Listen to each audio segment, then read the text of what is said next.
هلو، ازيكم يا حلوين؟ النهارده هنعمل بقى حاجه مختلفه تماما. هنعمل حاجه مش لينا. هنعمل ايه؟ هنعمل الشيفين كريم الحلاقه الرجالي. هضيف الاول 160 جرام من زبده الشيا،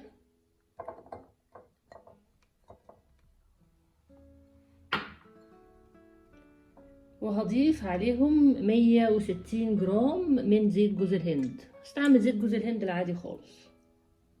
طبعا احنا عشان دلوقتي في الصيف فزيت جوز الهند سايح مش مجمد، لكن انا في الشتاء بيبقى مجمد خالص.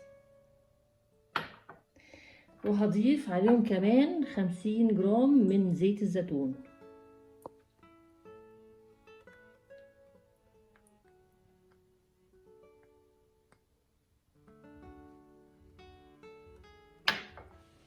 واخدهم في الميكروويف يدوبوا. هنا بعد ما دابت في الميكروويف هضيف عليهم 50 جرام من اي قاعدة صابون عندك. يعني ممكن تضيفي كوكو بتاين، ممكن تضيفي كاستيل صوب. انا ضفت شامبو بيبي جونسون.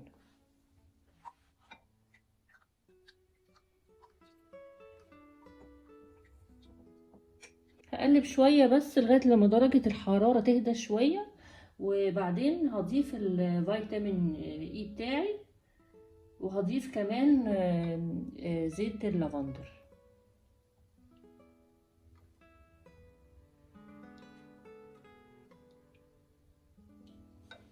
طبعا دي هدية حلوة قوي، تعمليها لجوزك او تعمليها لباباكي، تبقى رشوة حلوة علشان تعرفي تاخدي فلوس وتجيبي خامات. اديني بغششك اهو. طبعا اللي عايز يعملها مشروع تجاري ويبيعها مفيش مشكلة خالص. وزي ما بقولكوا دايما، عشان انا ما عنديش ميزان حرارة، لما تمسكي البيكر من تحت كده تحسي ان انت مش متضايقة، وتعدي لغايه 10. انا دلوقتي متضايقه، حاسه اني سخن مش قادره. لما اقدر امسكه من تحت وكده، من البيكر من تحت، واعد من 1 ل10 وانا مش متضايقه، ده معناه ان درجه الحراره نزلت، وان انا اقدر اضيف الفيتامين اي واضيف العطر بتاعي.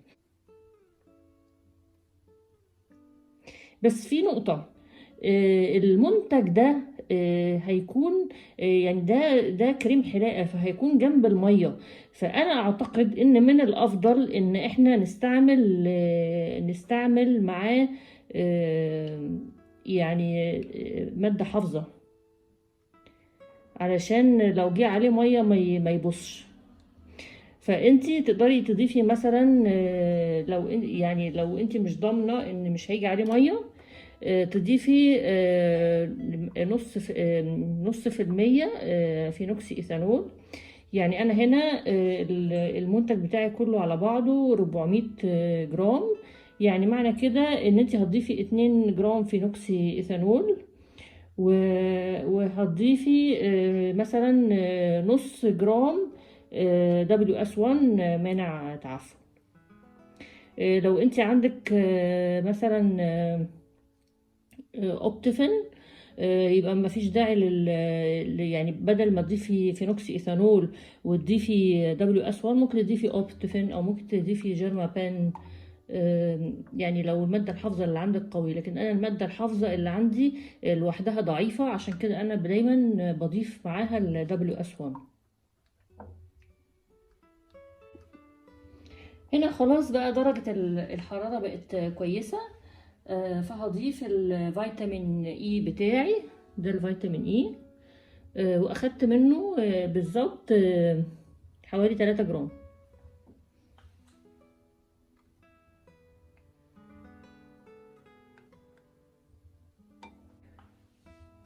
ومعايا 10 جرام لافندر عشان الريحة.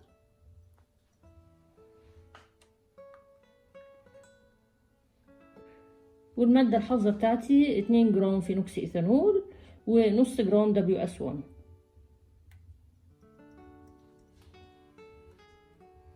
ودلوقتي هاخدهم على التلاجة وهسيبهم في التلاجة لحد ما يجمدوا، وبعد كده هضربهم علشان يبقوا كريمي.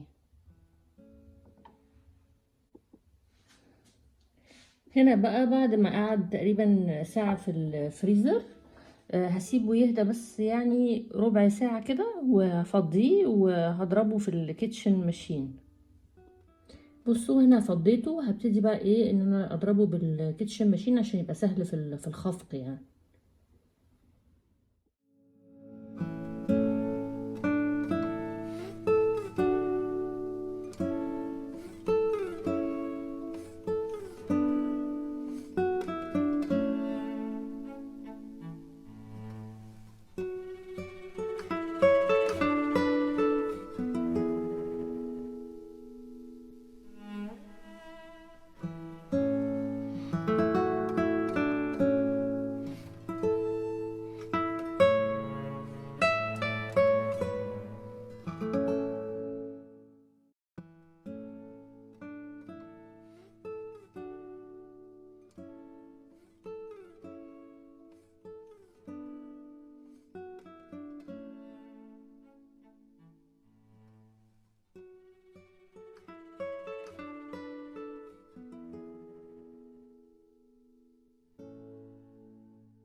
شايفين القوام عامل ازاي؟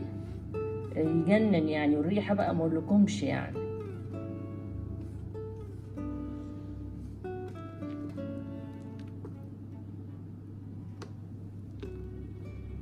شايفين القوام رهيب، وطبعا ده يعتبر كريم حلاقة طبيعي.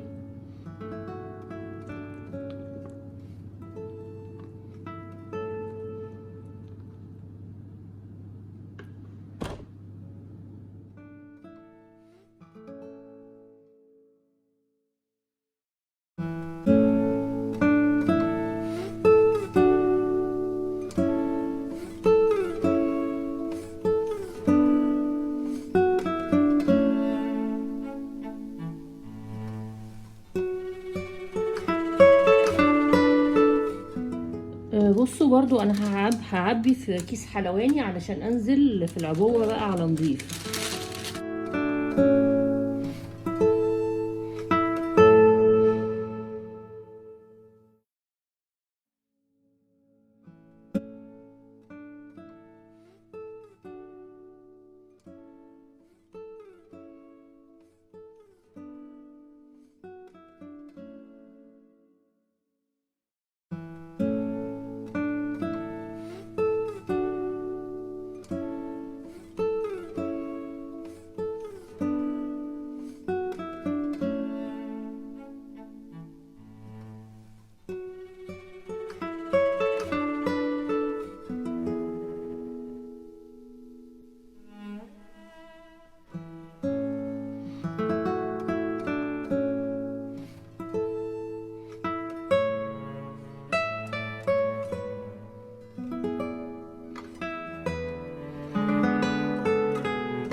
بصوا لما اتضربوا في الكيتشن ماشين جامد نفشوا يعني، بقوا كميه كبيره يعني، ما شاء الله يعني. ما كنتش متخيله ان هيملى العبوات دي كلها يعني.